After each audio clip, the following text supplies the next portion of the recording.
除非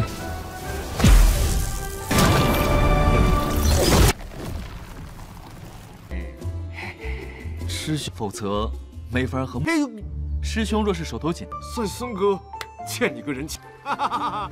字儿。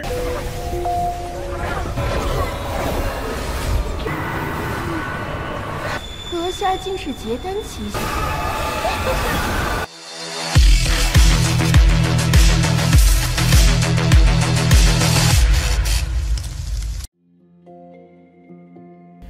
Halo semuanya, selamat datang di Ruang Sinema. Bagaimana kabar kalian semua? Semoga selalu sehat dan baik-baik saja. Sesuai jadwal, jadi pada hari ini kita akan kembali melanjutkan series Donghua A Record of Mortal Journey to Immortality season keempat episode terbaru. Yang mana ini adalah episode yang ke-24 atau yang ke-148.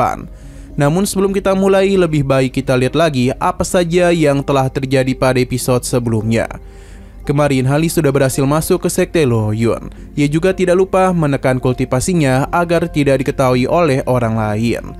Di sini seorang gadis bernama Mumu mengajak Halley untuk membantu mereka, sebab Halley mengetahui tentang alkemis. Pada akhirnya Halley pun membantu mereka, dan berkat ini juga dia bisa mengetahui banyak informasi sekte dari Mumu. Setelah semua itu selesai, Mumu pun agak kaget pasalnya Halley memiliki akar spiritual yang banyak. Ini menyebabkan Halley tidak dapat berkultivasi dengan benar.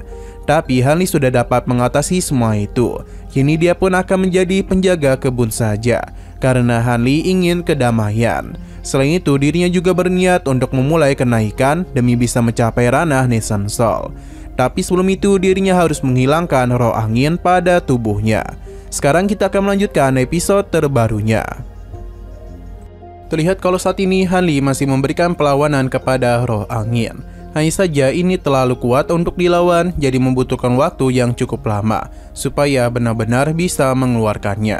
Setelah masalah itu, Halley pun gunakan pedang gunturnya untuk dapat mempelajari teknik pedang Xin Yuan dan teknik Dayan.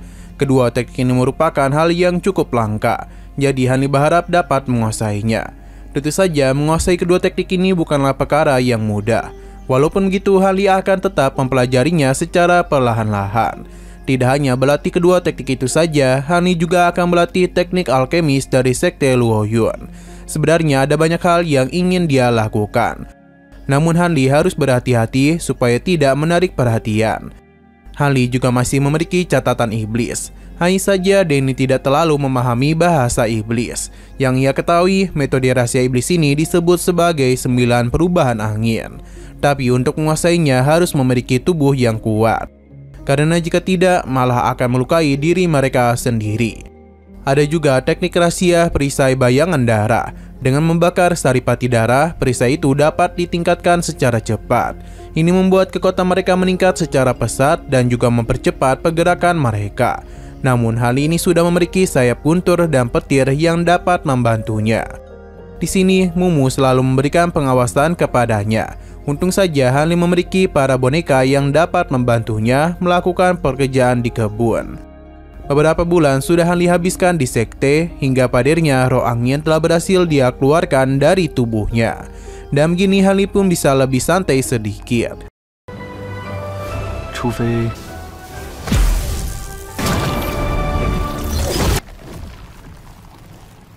Akan tetapi Danny masih merasa ada lebih banyak energi spiritual yang tertinggal di tubuhnya.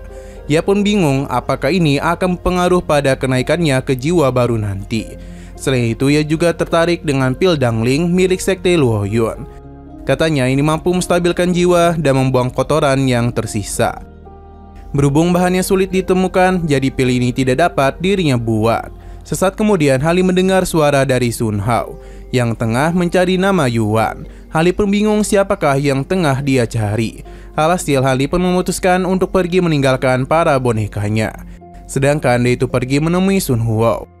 Ia sepertinya baru tahu kalau kebun obat ini telah berada dalam perawatan Halley. Ia pun senang karena ada Halley di sini, jadi dia akan mengajak untuknya berbicara. Saat ini mereka tengah membahas hal yang menarik perhatian Sun Hao yang ada Lingxi atau senjata ajaib tingkat atas. Bahkan Sun Hao ini menggunakan begitu banyak batu spiritual agar bisa mendapatkan senjata. Namun bagi Halley, pedang itu sangatlah mudah untuk dia buat. mungkin hanya membutuhkan 100 batu roh saja. Sepertinya Sun Hao ini telah ditipu oleh penjualnya. Sun Hao sadar kalau untuk mengumpulkan batu roh membutuhkan waktu yang cukup lama. Namun baru-baru ini dia telah mendapatkan cara cepat untuk menghasilkan uang, yang adalah menangkap rubah awan salju. Makhluk ini sangatlah disukai oleh para murid perempuan. Jadi jika dia berhasil menangkapnya, maka Sun Hao akan menjualnya dengan harga ratusan batu roh. Baru-baru kali ini Sun Hao telah menemukannya, namun rubah itu dapat melarikan diri. Tapi Sun Hao sudah menyiapkan rencana cadangan yang pasti bisa menangkap rubah itu. Ali pun sadar kalau tujuan Sun Hao kemari adalah untuk meminjam beberapa bahan agar bisa menarik perhatian si rubah. Meskipun bahan itu ada di sini, namun dengan posisi Han Li, ia tidak dapat memberikan hal tersebut kepadanya, karena semua itu harus ada izin dari Mumu. Tapi karena Sun Hao memiliki banyak kenalan, maka sangatlah bagus bagi Han Li untuk berteman dengannya. Jadi karena itulah dia pun akan mendekatinya. Han Li pun meminjamkan uangnya kepada Sun Hao. Dengan uang ini maka ia dapat membeli beberapa keperluannya. Sun Hao tentu saja senang dan dia pun merasa berutang budi kepadanya. Sun Hao berjanji setelah semua ini selesai, dirinya akan membalikan 2 kali lipat dari apa yang Han Li pinjamkan. Sun Hao meminta untuk memberikannya waktu selama 3 hari, karena dia itu akan memberikannya kabar baik.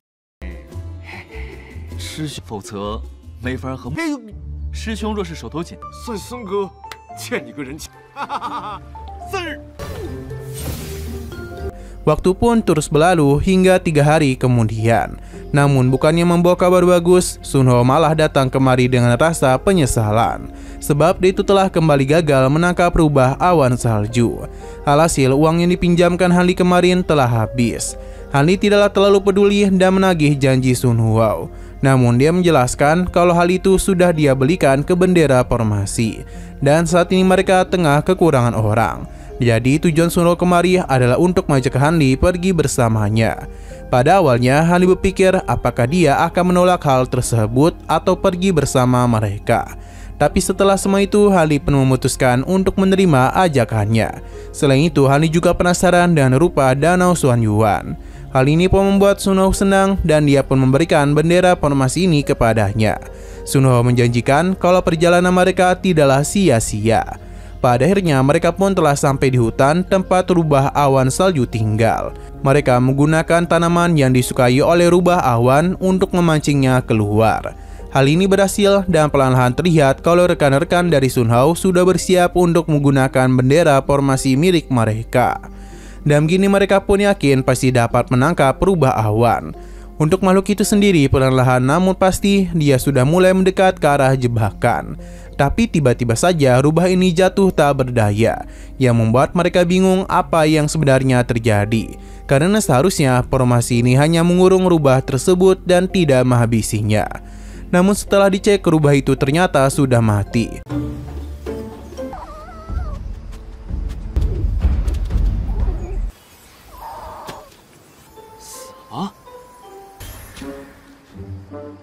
Di tengah kebingungan mereka, Han Li pun mengingatkan kalau rubah memiliki sifat penipu, jadi mereka harus berhati-hati.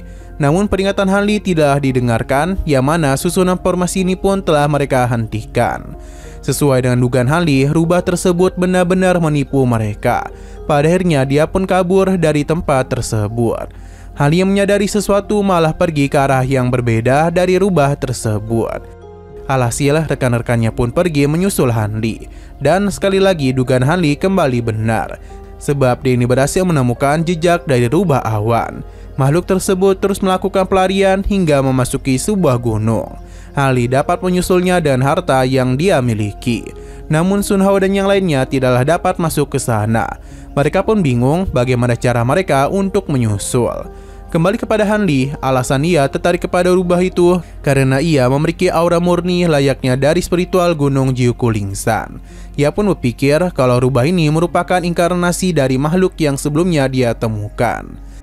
Pada akhirnya Han Li pun dikejutkan karena ada seseorang yang mau bicara kepadanya.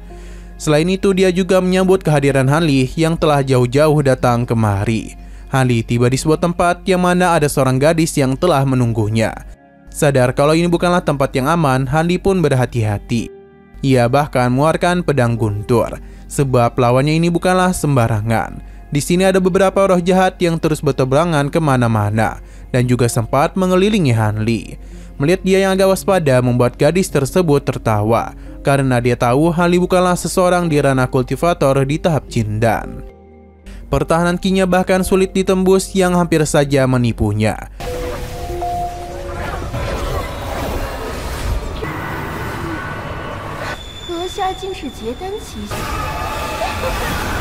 Hanli yakin sosok ini kuat karena dia sulit merasakan ranahnya. Jadi Hanli pun meminta maaf karena telah datang kemari. Selain itu dia menanyakan tentang hubungannya dengan 3 sekte Yuanmang. Namun gadis ini tidak mau memberitahunya karena baginya di dunia ini sudah tidak ada lagi yang mengingatnya. Hanli pun bingung bagaimana cara wanita ini bersembunyi di sini. Dia pun menjelaskan kalau batu yang ada di sana bernama batu Sihling dan juga merupakan bahan permuni yang sangat langka. Selain menggunakan kekuatan besar untuk menghancurkannya, kekuatan spiritual ataupun yang lainnya tidak dapat menghancurkannya. Bisa dikatakan bahan ini sangatlah bagus untuk menjadi sel penjara. Inilah pertama kalinya Hanli mendengar tentang lapis lazuli. Sepertinya ini merupakan bahan dari zaman dulu. Gadis ini pun senang karena Hanli adalah manusia pertama yang datang menemuinya. Sepertinya sudah ratusan tahun lamanya wanita itu terkurung di sini. Ia yakin kultivasinya pasti berada di ranah Nation Soul. Berhubung Hanli memiliki banyak tugas di sekte, jadi dia pun meminta izin untuk pergi. Namun sebelum itu dia tidak tahu di manakah jalannya keluar. Gadis ini menenangkannya karena dia tahu Hanli sedang khawatir. Ia menyarankan untuk tetap tinggal dulu karena dia tahu kalau saat ini Hanli tengah mengalami kemacetan pada kultivasinya. Hal ini tentu saja mengejutkan Hanli sebab dia tahu tentang kesulitannya. Terlebih lagi wanita ini memiliki sebuah harta yang dapat membantu Hanli mengatasi semua itu.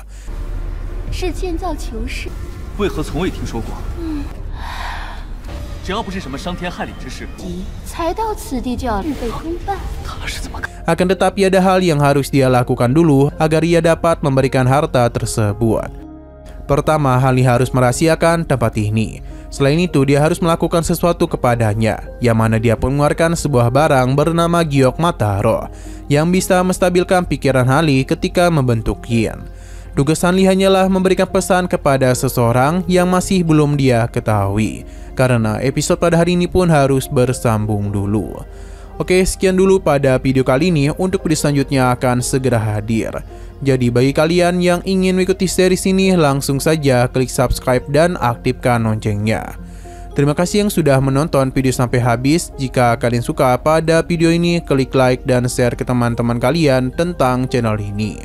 Dan ditunggu aja kelanjutannya. Oke, sampai jumpa di video selanjutnya.